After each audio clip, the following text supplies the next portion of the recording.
Our convocation speaker this morning is known by many as a person of strong moral convictions, endless energies, and complete dedication to his task of leading our college. I am honored to present our president, Dr. Oscar A. Anderson, who will speak to us on creating a campus climate. President Anderson. Dean Johnson, members of the faculty, and members of the student body. First of all, may I add a resounding amen to the remarks which Dean Johnson has made with respect to our appreciation for the way in which all have pitched in to get this school year underway. Everybody has done his part well, and I think we are off to a good beginning. I appreciate also the kind remarks which Dean Johnson has made. I guess college presidents like it when people say nice things about them, because they know sometimes this isn't always the case. Maybe it's like the Quaker funeral, where the group sat in silence around the casket. Nobody said anything. Nobody said anything. A long silence. Finally, one man got up and said, "Well, at least I want to say this much about the departed. He wasn't always as mean as he usually was."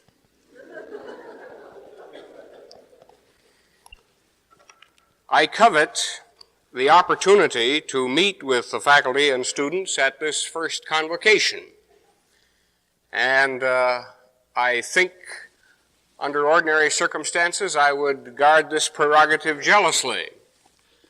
But when one gets caught up in all of the preparations and all of the activities of opening the school year, you wonder if you have time to really prepare the kind of message that is worth the time of a convocation such as this.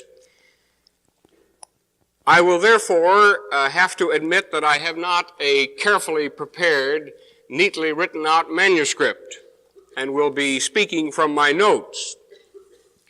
My wife tells me that I usually speak better, however, out of my head. Perhaps your reaction may be a little bit like that which a congressman from Pennsylvania, Congressman Moorhead, once experienced when after an address, a gushing young thing came up to him and said, "Oh, Congressman, your speech was simply superfluous, superfluous, superfluous." To which he replied in wry humor, "Thank you. I am thinking of publishing it posthumously." She said, "Oh, good, Congressman, the sooner the better."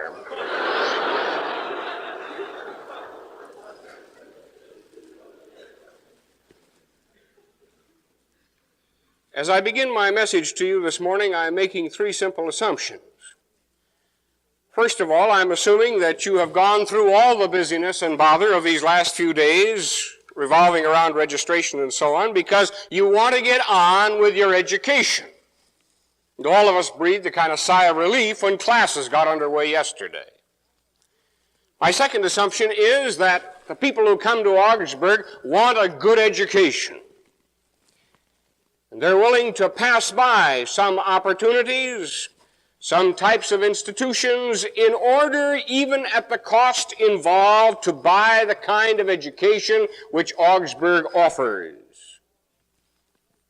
Therefore, my third assumption, that you are at least slightly interested in what is being done to raise the quality and the value of your education at this institution.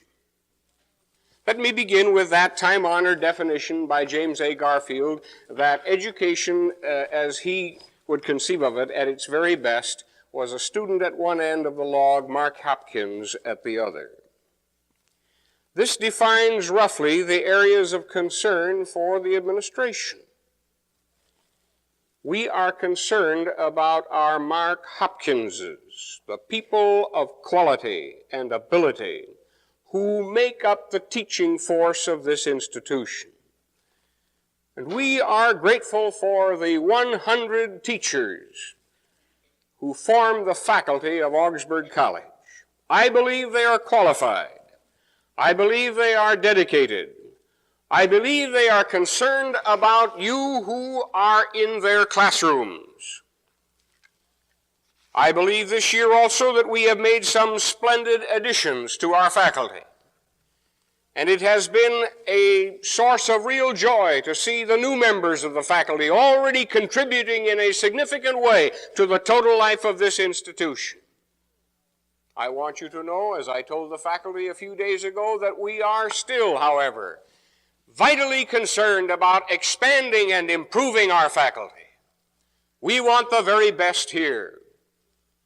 And here, Dean Bailey and I have covenanted with one another that we are going to seek out those whose contribution to this institution will lift its level, and at the same time making it possible for our present faculty members to get the opportunities that they need to keep abreast, to keep up, to step out ahead. We're concerned about the people at the other end of the log, the students. We have this year the largest student body in the history of this institution, and by all indications, the finest student body we have ever had. We are interested in you, who you are, what you are capable of, what goals you have, what educational experiences you will have at Augsburg College. And I can assure you that there are some significant things in the offing. This is a very crucial year. You'll go about your study and your business, perhaps unaware of the fact that a lot is being done to get ready for the next step in upgrading the educational experience of this, at this institution, namely our new curriculum and our new calendar, our new educational, general educational requirements, all of which must be in readiness for next fall. In fact, it must be ready by the 1st of December for the new catalog. And in all of this, we want to involve the students so that you too are not only aware, but also make your contribution as you answer the question for us, what is the best education we can provide? You will have needs, as the Dean of Students has indicated, of many kinds. And we have an excellent student personnel staff that is concerned about you not only as you go to class and as you work in your subjects, but also in you as a person and your own personal problems. Then there is the log. As Mr. Fossey, our business manager, says, there's always the log to worry about.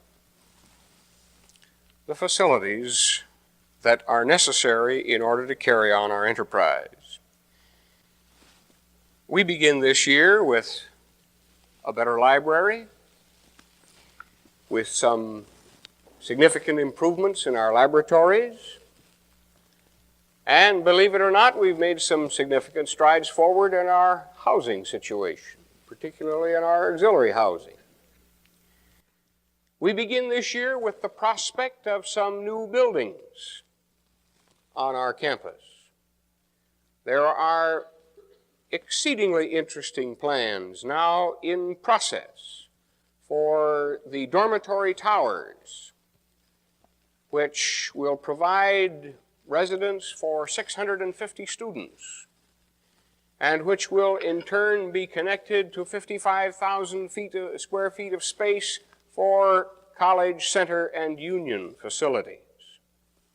And all of this is locked into a program which will open up Science Hall for complete usage by the Natural Science Division, and the ultimate utilization of Memorial Hall as an administration and academic facility. We are continuing with the acquisition of land to expand our campus. Our campus is really yet on paper, the limits of it, but within the limits which we foresee, there is a constant activity going on to pick up whenever we can at a cost that seemingly is prohibitive but nevertheless must be paid, land that will ultimately be utilized for our expansion as an institution. Together with this, we are planning with the institutions and the community for upgrading the environment of our college. This is the concern of the administration. But my message to you today is to convey another conviction. And that is that there is a very important factor which you have not encompassed when you have discussed the log and the student and the teacher. Suppose the student and the teacher and the log are sitting out in 20-degree below zero weather. Or suppose the climate is such that there are flies and mosquitoes and gnats. Or suppose it's dark. Or suppose the student is afraid or the teacher is angry. All of this is a crude way of saying that there is something else present which affects what goes on between student and teacher on this log. And that something is called climate. Ralph Taylor of the University of Texas put it this way: the education of the student cannot be understood adequately just in terms of the courses he takes or the professors with whom he comes in contact. A student learns and develops in a complex environment, being influenced by and influencing the student groups of which he is a member, the friendships he forms, and the roles he plays in college affairs. He is also influenced by his teachers, advisors, and that somewhat intangible climate of the college. Now, simply because this matter of climate is so intangible, you have many interesting words that are used to describe it. Sometimes it is called the atmosphere of a place. It's kind of something which you breathe. Sometimes it's referred to as the ethos, defined in the dictionary as the characteristic spirit. Now, this is more than what we used to think of in high school terms as school spirit.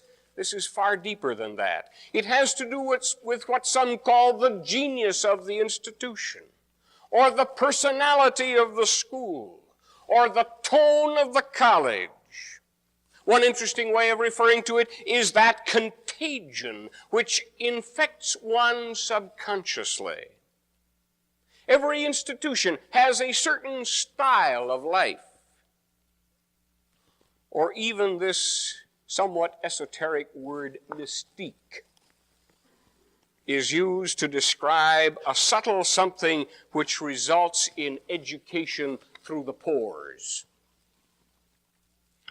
James G. Rice, in a chapter entitled The Campus Climate, a Reminder, in a new book with the title Higher Education, Some Newer Developments, recalls that the ancients, in trying to understand their physical world, considered it to be made up of four elements: water, earth, air, and fire. But the ancients, having described the elements in these very primitive terms, still felt that they had not described it completely. This was not an adequate way of encompassing the whole, and so they added a fifth element, and they called it the quintessence, the fifth essence, which was said to permeate all the material world, giving it form, being, and purpose. The climate of which I am speaking this morning is the quintessence. Now let me make some observations in this connection. Every college has its own unique climate. So much so that studies have been made to rate the dominant characteristics of college environment. One writer sees colleges as falling into four categories. There is the college where the main feeling is intellectual, sentient, and reflective. Or there is the college where the emphasis is upon the scientific, upon the striving for knowledge, upon competition, upon striving to survive because of the challenge of this unending body of knowledge. Then there is the institution where everything is practical and applied, and where relationships are important because this is the way to succeed. And there are certain rewards that go with this success. And then there is the college that is other-directed, where group welfare, friendships, and social responsibility are dominant. The point is that there is a climate at any college, and there is a climate at our college. Houston Smith, in the Purposes for Higher Education, writes, any college worthy of the name will have a spiritual life of its own, and that's not referring just to religious life. A spiritual life of its own, which makes of it more than an assemblage of teachers, students, and buildings. At best, it will have an atmosphere which is felt to be different from other environments the moment one steps into it, and which acts as a powerful, developing force upon all who will live within it. Such an atmosphere, and I like this, will be like mist, in the sense that one cannot put one's finger on it, but no one should be able to stay in it long without becoming thoroughly soaked. Another observation, climate is a dynamic thing. It is something which is constantly being created. All of the elements which make up the climate on this campus are even now interacting. This business of campus climate is not simply something to be preserved out of the past. This is the problem you have with the alums. They come back on campus and they say it doesn't feel quite the same as when we were here. Well, they are different beings. They don't feel quite the same themselves, regardless of where they are. But I noticed yesterday at the chapel service, some graduates of this institution 20, 30 years ago stopped in to visit. And I thought to myself, I wonder if they are saying, you know, this is certainly a different feeling than when we were here, naturally, because this business of climate is a dynamic thing. It's not something either which can come simply by imitation. Let it be very clear that we are not trying to imitate any other institution, because Augsburg is unique in its purpose and therefore in its climate. And the very fact that this is a dynamic thing that's constantly being created is reflected in the fact that people make comments like, well, it looks like we're getting off to a good year. Or when the year is over, I think we've had a good year. Because they sense that this is a fluctuating, dynamic thing. Climate is the result of many factors. But everyone participates in the creation of the campus climate, for better or for worse.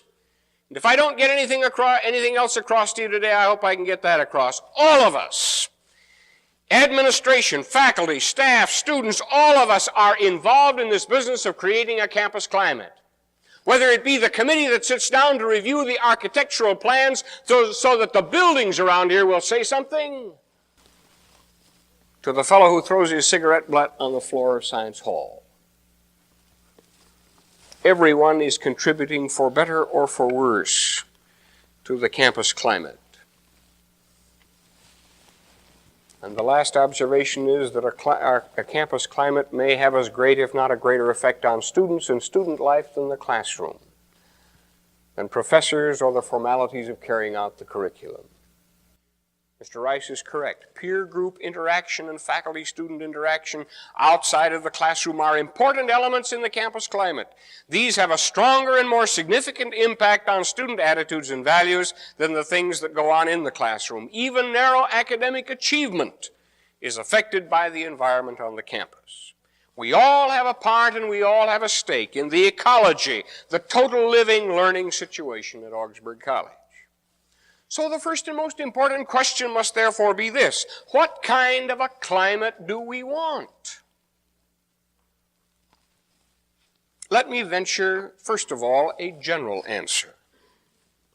We want at Augsburg College a climate which will be most conducive to growing, and I use that word advisedly because it has to do with this important process of maturation, conducive to growing the kind of graduate Augsburg is dedicated to producing. Now, as I said to the freshmen in my first address to them, we have a definite objective in mind in all that goes on at Augsburg College. And that objective is to produce the kind of alumnus described in that statement which was made by Dr. Philip Kornbeck to the faculty a year ago, and which was, in a sense, adopted by them as the thing which, as a statement which best interpreted the end product which we seek at Augsburg.